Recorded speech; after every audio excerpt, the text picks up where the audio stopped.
আজকে যে শিরোনাম নিয়ে আলোচনা করব সেই আলোচনার অভ্যন্তরে যাওয়ার আগে কতগুলো প্রশ্ন তুলতে চাই আপনাদের কাছে। প্রথম প্রশ্ন হলো, দেশ কে চালাচ্ছেন? ডক্টর মোহাম্মদ ইউনূস তার নেতৃত্বে যে উপদেষ্টা মণ্ডলী রয়েছেন তারা কি শক্ত হাতে সব কিছু চালাচ্ছেন, চালাতে পারছেন, বা তারা যে চালাচ্ছেন এই ধরনের কোনো নমুনা আমাদের কাছে রয়েছে কিনা? দ্বিতীয়ত, এই মুহূর্তে পুলিশ বাহিনীর ভূমিকা কি? পুলিশ কি তার যে ঐতিহ্যগত যে ভূমিকা, আইন শৃঙ্খলা রক্ষা করবে, দুষ্টের দমন, শিষ্টের পালন, এই কাজগুলো করার যে ধারাবাহিকতা রয়েছে, যেটি গত 15 বছর ধরে আওয়ামী লীগ জমানাতে তারা রীতিমতো আওয়ামী লীগের লাঠিয়ালে পরিণত হয়েছিল, এবং শেষমেশ অর্থাৎ 2024 সনের জুলাই এবং আগস্টে তারা শুধু লাঠিয়াল নয়, রীতিমতো তাদের একটা বিরাট অংশ, এই পুলিশ বাহিনীর একটা বিরাট অংশ সরাসরি আওয়ামী লীগের হুকুমে খুনির ভূমিকাতে অবতীর্ণ হয়েছিল। তাদের যারা অপরাধী তারা এখন কোথায়? তারা কি ধরা পড়েছেন? এবং যারা নিরপরাধ তারা কি স্বাভাবিক কাজকর্মে ফিরতে পেরেছেন কিনা? যিনি নতুন আইজি হিসেবে যোগদান করেছেন তিনি অতি সম্প্রতি একটি বক্তব্য দিয়েছেন, সেটি হলো যে পুলিশের হাতে আইন শৃঙ্খলা রক্ষার কোনো ম্যাজিক নেই। আমরা আসলে তার কাছে কোনো ম্যাজিক চাচ্ছি না। ম্যাজিক শব্দটাই হলো মূলত একটা বোগাস, একটা মিথ্যা, একটা অভিনয়। আমরা পুলিশের কাছ থেকে সেটা চাচ্ছি না। আমরা কোনো ম্যাজিক কোনো কিছু চাচ্ছি না, অতি আশ্চর্য কোনো কিছু চাচ্ছি না। আমরা শুধুমাত্র অ্যাকশন এবং রিয়াকশন চাচ্ছি। পুলিশের অ্যাকশন চাচ্ছি এবং পুলিশের রিয়াকশন চাচ্ছি। এবং যেহেতু আমরা জনগণ, তাদেরকে বেতন দিচ্ছি, ভাতা দিচ্ছি, পোশাক দিচ্ছি, অস্ত্র দিচ্ছি, গোলাবারুদ দিচ্ছি, কাজেই এতটুকু চাওয়া আমাদের অন্যায্য নয়। কিন্তু সেই জায়গাটিতে পুলিশ আসতে পেরেছে কিনা? এরপরের প্রশ্ন হলো, সেনাবাহিনীর ভূমিকা কি? সেনাবাহিনী মাঠে আছে এবং তাদের সকলেরই ম্যাজিস্ট্রেসি পাওয়ার আছে। তো সেই ম্যাজিস্ট্রেসি পাওয়ার নিয়ে এ যাবৎকালে তারা কতটুকু দেশের আইন শৃঙ্খলা উন্নয়নে ভূমিকা রেখেছেন এবং সরকারের যে কাজকর্ম সেই কাজকর্মে তারা গতিশীলতা এনেছেন সারা বাংলাদেশে, যেখানে চাঁদাবাজ, দখলদার এরা পুলিশ না আনসারকে দেখলে যেখানে ভয় পেত, তো সেই আনসারের জায়গাতে এখন সেনাবাহিনীর চৌকুশ অফিসাররা কর্মরত আছেন। তাদের সামনে টেকনাফ থেকে তেঁতুলিয়াতে যে কর্মকাণ্ডগুলো হচ্ছে, পুলিশ সেখানে কি করছে? আমাদের কতগুলো গোয়েন্দা সংস্থা রয়েছে, সেটা আর্থিক গোয়েন্দা বলেন, কিংবা সেনাবাহিনীর গোয়েন্দা বলেন, কিংবা পুলিশের গোয়েন্দা বলেন, এদের নাকের ডগায় হাজার হাজার কোটি টাকার সম্পত্তি। আওয়ামী লীগের সম্পত্তি, বিএনপির, জামাতের বা নিরপেক্ষ কোনো ব্যবসায়ীর আমল নামায় চলে আসছে পাওয়ার অফ অ্যাটর্নির মাধ্যমে। অনেক দুর্বৃত্তের টাকা অন্য তৃতীয় পক্ষের অ্যাকাউন্টে চলে যাচ্ছে। এরকম শত শত নয়, ভুরি ভুরি নয়, হাজার হাজার, লাখ লাখ ঘটনা ইতিমধ্যে গত 4 মাসে ঘটেছে।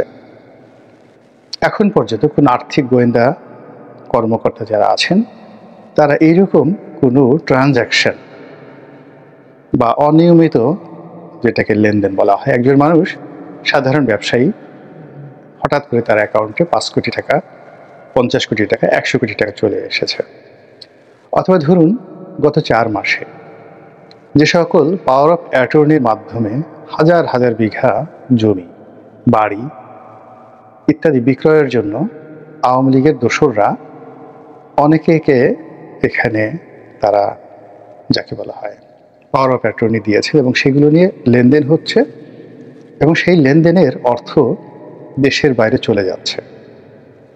দেশের বাইরে চলে যাওয়ার কারণে কি হলো? আমাদের আমদানি বাণিজ্য বাড়েনি,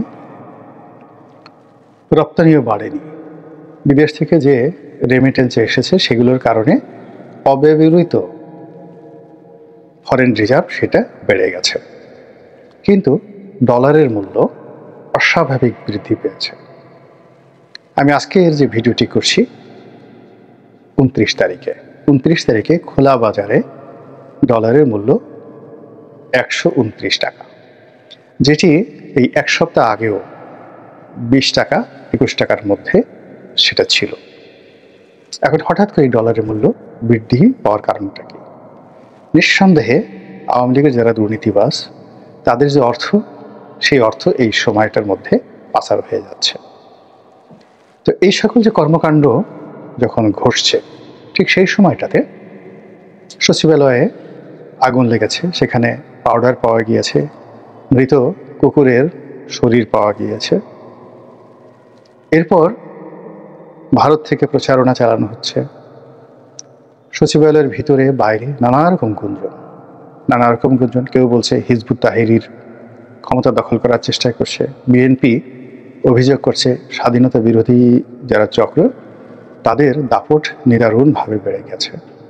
আবার যারা ইসলামপন্থী রয়েছেন তারা সংগতি কারণে সারা বাংলায় যে চাঁদাবাজি, দখলবাজি এ সকল হচ্ছে, এবং খুব অল্প সময়ের মধ্যে সেই দরবেশদের লেটেস্ট সংস্করণ, ডিজিটাল সংস্করণ, সালমান এফ রহমানদের ডিজিটাল সংস্করণ একেবারে সঙ্গে সঙ্গে এসে জায়গা মতো বসে গিয়েছে। তো এই নতুন দরবেশদের দাপটে যখন বাংলাদেশের অর্থনীতি টলটলায়মান, আগেই এটা একেবারে গর্তের মধ্যে চলে গিয়েছিল, এখন একেবারে গর্তের মধ্যেও এটা টলটল করছে।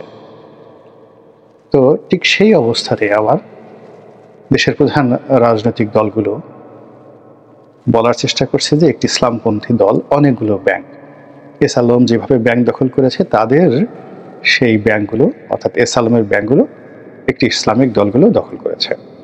তো এই যে জবাব পাল্টা জবাব, এরই মধ্যে আমরা লক্ষ্য করছি যে সরকারের পক্ষ থেকে বিভিন্ন রাজনৈতিক সংলাপ, এই রাজনৈতিক সংলাপের আয়োজন করা হচ্ছে, এবং কিছু অনুল্লেখ্য সাংবাদিক, মানে যারা ধড়িবাজ, এবং আগে যেমন মুজাম্মেল বাবু ছিলেন বা ফারজানা রূপা ছিলেন, তাদের তেলবাজি চলতো, কিন্তু সেখানে একটা কোয়ালিটি ছিল।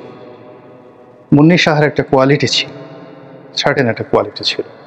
কিন্তু এখন দেখা গেল যে কিছু সাংবাদিক যাদের কোনো কোয়ালিটি নেই, তারা অত্যন্ত গুরুত্বপূর্ণ এই জায়গাগুলোতে খুব দেন দরবার করছে, এবং নানা রকম যে তৎপরতার মাধ্যমে সরকারের সাথে, রাজনৈতিক দলগুলোর সঙ্গে, ছোট রাজনৈতিক বড় রাজনৈতিক দলগুলোর সঙ্গে তারা বিভিন্ন রকম সংলাপের আয়োজন করে যাচ্ছে।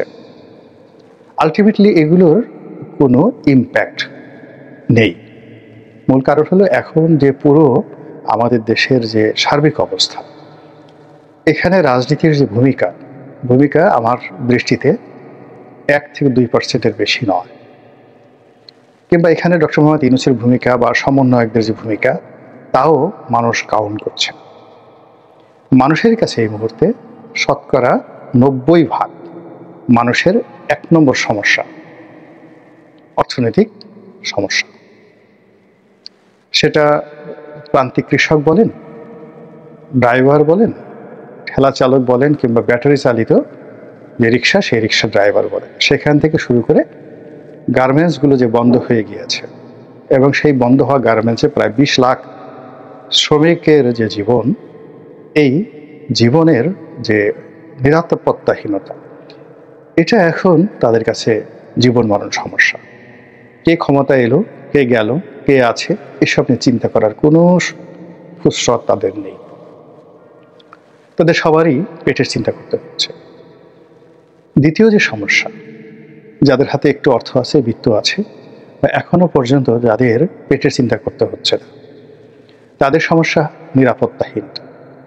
ছিনতাই বেড়েছে, রাহাজানি বেড়েছে, ডাকাতি বেড়েছে, এবং সবচেয়ে ভয়ঙ্কর বিষয়টা হলো যে আপনি রাস্তাঘাটে যদি কোনো কারণে আঘাতপ্রাপ্ত হন, আহত হন, আক্রমণের শিকার হন, আপনাকে উপকার করার জন্য কেউ এগিয়ে আসবে না, সাহায্য করার জন্য পাশে কেউ দাঁড়াবে না, এবং পরবর্তীতে আপনি এই সকল অপরাধের বিরুদ্ধে প্রতিকার পাবেন, এইরকম পরিবেশ পরিস্থিতি এই বাংলায় এখন নেই।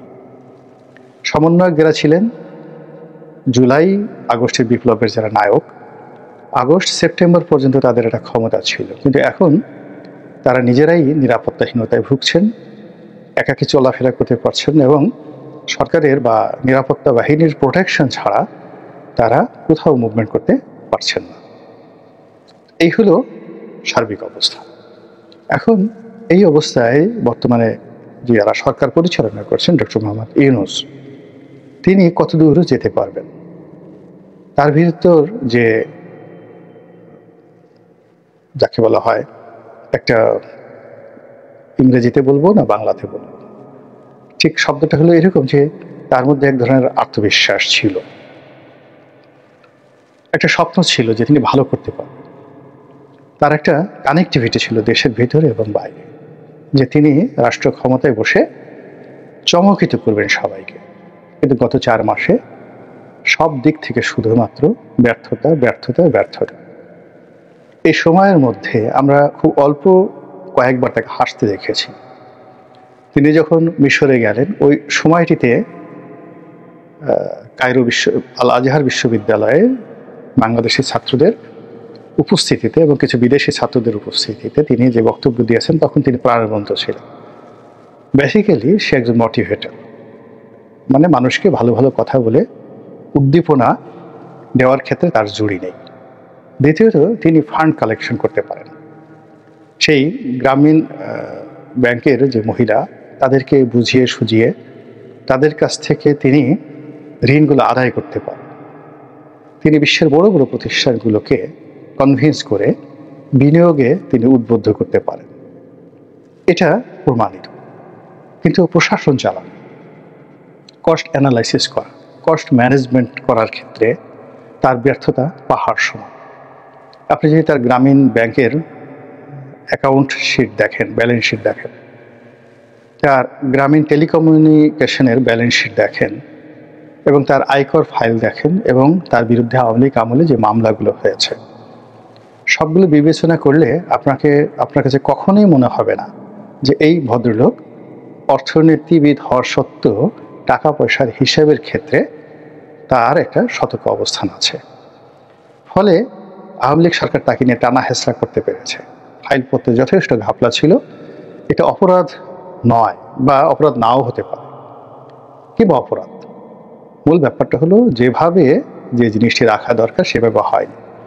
ফলে তিনি গ্রামীণ নাম ব্যবহার করে গ্রামীণ চেক তৈরি করার চেষ্টা করেছেন, গ্রামীণ টেলিকমিউনিকেশন করার চেষ্টা করেছেন, তারপরে গ্রামীণ ড্যানন নামক একটি প্রতিষ্ঠান করার চেষ্টা করেছেন। অর্থাৎ গ্রামীণ ব্যাংক থেকে টাকা নিয়ে গ্রামীণ ফোন থেকে টাকা নিয়ে আরও অনেক প্রতিষ্ঠান তিনি করার চেষ্টা করেছেন। আবার সেই সকল প্রতিষ্ঠানের আয় রোজগার সবগুলো উনি দেশের বাইরে বিনিয়োগ করেছেন। দেশের বাইরে বিনিয়োগ করে আবার সেই টাকা বাংলাদেশে এনেছেন, এনে আবার ওনার ট্রাস্টে সেটা দিয়েছেন যেন ট্যাক্স দিতে না হয়। পুরো প্রক্রিয়ার মধ্যে আপনি স্বচ্ছতা, জবাবদিহিতা এর কোনোটাই ওভাবে খুঁজে পাবেন না। যে কোনো লোক এটাকে ধরতে পারে।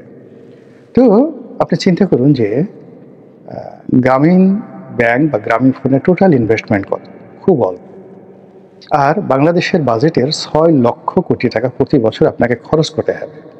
তো আপনাকে যদি টু দি পয়েন্টে টাকার হিসাব আপনি না জানেন, আপনার অর্থমন্ত্রী যদি ওই রকম না হন, কোনো অবস্থাতে আপনি ভালো করতে পারেন না। ফলে কী হলো, এই সরকার যারা কর্তা ব্যক্তি আছেন তারা প্রায় সবাই, মানে প্রশাসনিক ক্ষেত্রে, টাকা পয়সার হিসাবের ক্ষেত্রে এবং ব্যক্তিগত জীবনে সফলতার ক্ষেত্রে এদের যে দৃষ্টান্ত খুবই খুবই দরিদ্র, পুর।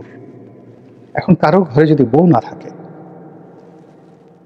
কেউ যদি তার সন্তানের কাছে ওয়েল অ্যাকসেপ্টেড না হয়, কেউ যদি তার সহকর্মীদের কাছে হিটলারের চাইতেও জঘন্য লোক হিসেবে পরিচিত হন, কেউ যদি তার বন্ধুবান্ধবের কাছে দুশ্চরিত্র, লাফাঙ্গা এবং যাকে বলা হয় আরও বাজে মানুষ হিসেবে আপনজনের কাছে তিনি নিন্দিত হন, সেক্ষেত্রে সারা দুনিয়া যদি আপনাকে ভালো বলে, আপনি ভালো মানুষ নন।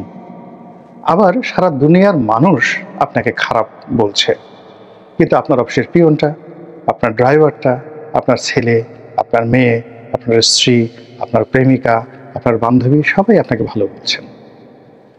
মহান আল্লাহ রাব্বুল আলামিন এই আপনার আপনজনদের সার্টিফিকেট গ্রহণ করবে। তো এখন এই সময়টিতে যে সকল পাবলিক ফিগার আমরা দেখতে পাচ্ছি, তাদের পাবলিক পারসেপশন একরকম, আর ব্যক্তিগত জীবনের অন্দরমহলের সফলতা একরকম, তাদের শারীরিক সফলতা অন্যরকম। ফলে এটা কন্ট্রাডিক্ট করছে। এই কন্ট্রাডিক্টের কারণেই বিভিন্ন জায়গাতে বিশৃঙ্খলা দেখা দিয়েছে, এবং সেই বিশৃঙ্খলার প্রেক্ষাপটে সব মানুষ ইতিউতি করছে, এই সেনা শাসন আসলো কিনা, আসবে কিনা, এরপরে কি হবে, বিপ্লবী সরকার হবে কিনা। তো ওয়াকারুজ্জামান কি করছে, সেনাবাহিনী কি করছে, এখন সেনাবাহিনীর ম্যাজিস্ট্রেসি পাওয়ার আছে, তারা তো এখনো ফিল্ডে ডেপ্লয় আছে। তো তারা যেখানে এখন পারছে না, আগামীতে তারা যদি পরিপূর্ণভাবে ক্ষমতা নেয় তাহলে কি হবে। আবার কেউ বলার চেষ্টা করছে যে তারা এখন বিশ্বের যে প্রেক্ষাপট, কোথাও সামরিক শাসন এটা ওয়েল অ্যাকসেপ্টেড নয়, কাজেই তারা সামরিক শাসন দিতে পারবে না, দিলে জাতিসংঘ শান্তিরক্ষা মিশন থেকে তারা বাদ পড়বে। নানা রকম আলাপ আলোচনা। তো এই যে নানা রকম আলাপ আলোচনা হচ্ছে, আলটিমেটলি এটা সরকারের জন্য নেতিবাচক। সবাই এখন ইউনূস সাহেবকে নিয়ে আলোচনা করবে, সরকারের গুণগান করবেন অথবা সরকারের সমালোচনা করবেন। তো যখন আপনার বিকল্প কেউ চিন্তা করছে, আপনাকে মাইনাস করে অন্য কথা ভাবছে লোকজন, তখন সেটা আর যাই হোক না কেন, এর মধ্যে আপনার কল্যাণ নেই। মহান আল্লাহ রাব্বুল আলামিন আমাদের এই প্রিয় দেশটির প্রতি তার খাস রহমত এবং বরকত নাজিল করুন, এবং আমাদেরকে উত্তম নেতৃত্ব দান করুন। ওয়াজআলনা লিল মুত্তাকিন